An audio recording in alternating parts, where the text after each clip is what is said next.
നമസ്കാരം, പ്രവാസി മലയാളിയിലേക്ക് സ്വാഗതം. ഒമാനിൽ HIV ബാധിതരുടെ എണ്ണം 5% വർദ്ധിച്ചതായി national statistics and information centre പുറത്തുവിട്ട കണക്കുകൾ വ്യക്തമാക്കുന്നുണ്ട്. 2017 അപേക്ഷിച്ച് 2018 5.2% എയ്ഡ്സ് രോഗികളുടെ വർധനയാണ് ഉണ്ടായിട്ടുള്ളത്.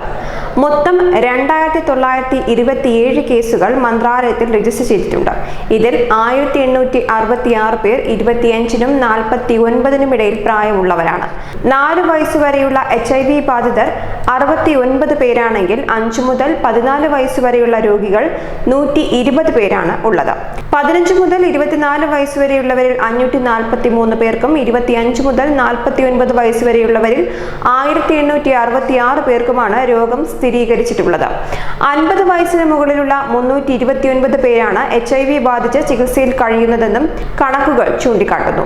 എയ്ഡ്സ് രോഗി എന്ന് കേൾക്കുമ്പോൾ തന്നെ നമ്മുടെ മനസ്സിൽ പലവിധ ചിന്തകൾ ഉണ്ടാകാറുണ്ട്. എന്നാൽ ആളുകൾ ധരിച്ചു വച്ചിരിക്കുന്ന പല കാര്യങ്ങളും യാഥാർത്ഥ്യങ്ങളുമായി ഒരു ബന്ധവുമില്ലാത്തതാണ് ഹ്യൂമൻ ഇമ്മ്യൂണോ ഡെഫിഷ്യൻസി വൈറസ് എന്ന പേരിലുള്ള വൈറസ് മൂലം ഉണ്ടാകുന്ന രോഗമാണ് എയ്ഡ്സ് എന്ന് പറയുന്നത്. HIV അണുബാധ മൂലം ഉണ്ടാകുന്ന ഈ രോഗം പകരുന്നത് ലൈംഗിക ബന്ധങ്ങളിലൂടെയും രോഗം ബാധിച്ച ആളുടെ രക്തം സ്വീകരിക്കുന്നതിലൂടെയും ഗർഭിണിയായ സ്ത്രീയിൽ നിന്ന് കുഞ്ഞിലേക്കുമാണ്. കൃത്യമായി അണുവിമുക്തമാക്കാത്ത സിറിഞ്ചുകളിലൂടെയുള്ള കുത്തിവയ്പ്പുകളും അപൂർവം അവസരങ്ങളിൽ രോഗം പകർത്താറുണ്ട്.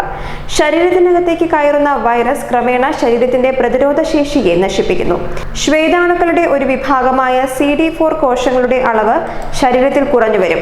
ഇങ്ങനെ പ്രതിരോധ ശേഷി കുറഞ്ഞു പോകുന്ന മുറയ്ക്ക് പുതിയ അണുബാധകൾ ശരീരത്തിൽ ഉണ്ടാവുകയും രോഗിയുടെ നില വഷളാവുകയും ചെയ്യുന്നു. ഇന്ത്യയിൽ കൂടുതൽ രോഗികളും കീഴടങ്ങുന്നത് ക്ഷയരോഗത്തിലാണ്.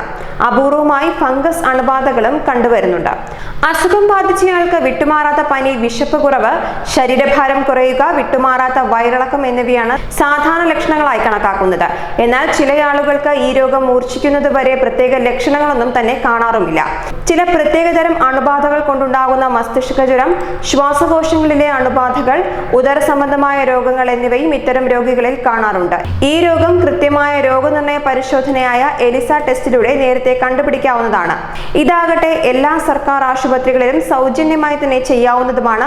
അങ്ങനെ രോഗനിർണയം ചെയ്യപ്പെട്ട രോഗിയെ കൂടുതൽ പരിശോധനകൾക്ക് വിധേയമാക്കി രോഗത്തിന്റെ തീവ്രത കണ്ടുപിടിക്കാം. മറ്റണുബാധകളെ അപേക്ഷിച്ച് HIV ബാധയുള്ളയാൾ ആയുഷ്കാലം മുഴുവനും മരുന്ന് കഴിക്കേണ്ടി വരും.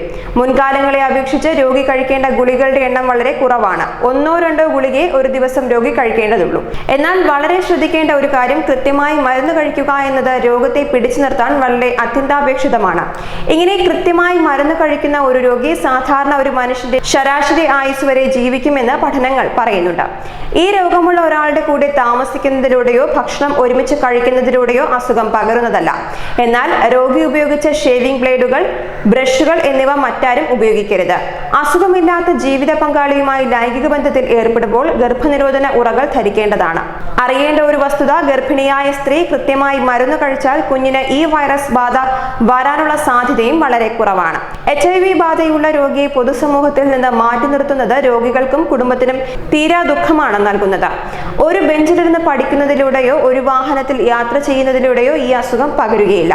സാധാരണ ഒരു പൗരന്റെ എല്ലാ അവകാശങ്ങളും രോഗം ബാധിച്ച മനുഷ്യർക്കും ഉണ്ടെന്ന് തിരിച്ചറിയണം.